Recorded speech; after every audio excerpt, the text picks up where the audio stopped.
Pernah nggak sih kalian ngerasa lebih nyaman cerita ke temen dibanding ke orang tua? Atau malah sebaliknya, kalian lebih lega setelah cerita di rumah? Hai, aku JJ. Jadi, di video kali ini aku bakal ngebahas tentang pola komunikasi percakapan dalam keluarga dan dampaknya apa sih terhadap hubungan antar anggota keluarga. Setiap keluarga punya cara komunikasi yang berbeda-beda. Ada yang terbuka dan sering diskusi, tapi ada juga yang cenderung kaku dan satu arah.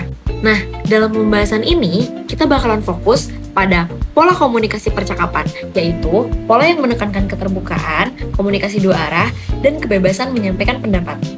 Di dalam komunikasi keluarga, ada dua pola utama, yaitu pola komunikasi percakapan dan pola komunikasi konformitas.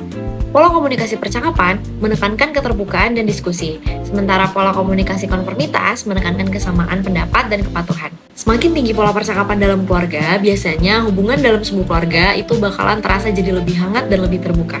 Pola komunikasi percakapan bukan cuma soal sering ngobrol, tapi juga kualitasnya. Nah, beberapa ciri-ciri dari pola komunikasi percakapan, yang pertama itu komunikasinya tidak linear atau dua arah. Jadi, dari pola komunikasi percakapan ini, audiens itu bisa memberikan feedback.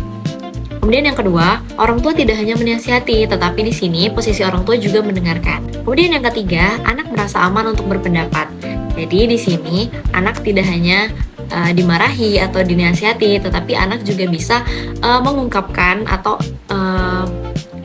memberikan pandangan terhadap apa yang dia rasakan. Nah, hal tersebut membuat suasana keluarga jadi lebih hangat, lebih santai, dan tidak kaku. Pola komunikasi ini punya banyak dampak positif. Di antaranya, yang pertama, kedekatan emosional meningkat. Kita sebagai anggota keluarga di dalam pola komunikasi percakapan ini, kita merasa menjadi lebih saling memahami, kita merasa menjadi lebih saling menghargai satu sama lain.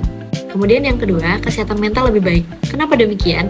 Karena kita tidak memendam masalah kita sendiri. Di dalam keluarga, kita bisa sharing, kita bisa saling memahami satu sama lain. Untuk itu, kesehatan mental kita bisa terjaga lebih baik.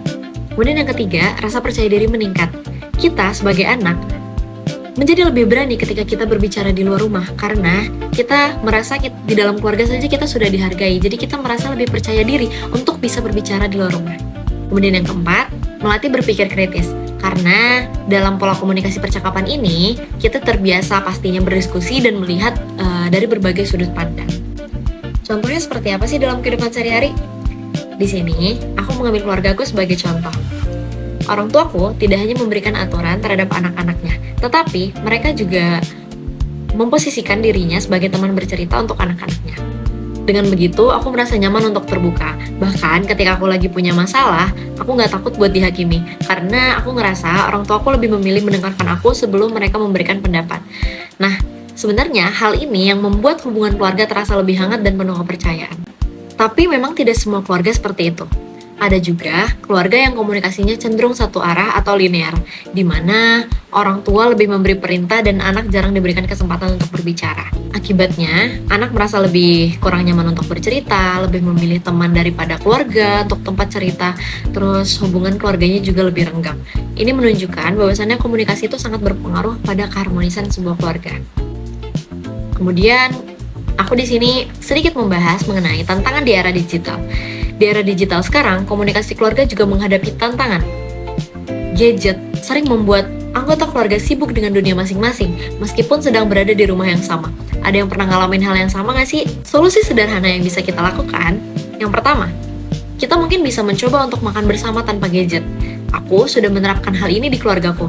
Ketika kita berkumpul di meja makan, dan ketika kita sedang makan, kita tidak ada yang boleh memegang gadget. Kemudian, kita juga bisa mencoba untuk ngobrol santai. Jadi di mana kita punya waktu luang, kita bisa ngobrol santai, mungkin membahas hal-hal random bersama keluarga. Kemudian saling bertanya tentang aktivitas sehari-hari. Sesederhana kita menanyakan, sudah makan atau belum? Nah, itulah pembahasan dari aku mengenai pola komunikasi percakapan. Jadi, bisa kita simpulkan bahwasannya pola komunikasi percakapan bukan sekedar kebiasaan berbicara, tetapi merupakan fondasi penting untuk membangun keluarga yang sehat dan harmonis. Komunikasi yang terbuka membuat setiap anggota keluarga merasa lebih dihargai, didengarkan, dan juga dipahami. Karena itu, membangun komunikasi yang baik dalam keluarga bukan lagi pilihan, melainkan kebutuhan. Sekian dari aku, semoga materi ini bisa bermanfaat dan membuat kita lebih menghargai komunikasi dalam keluarga. Thanks for watching, see you!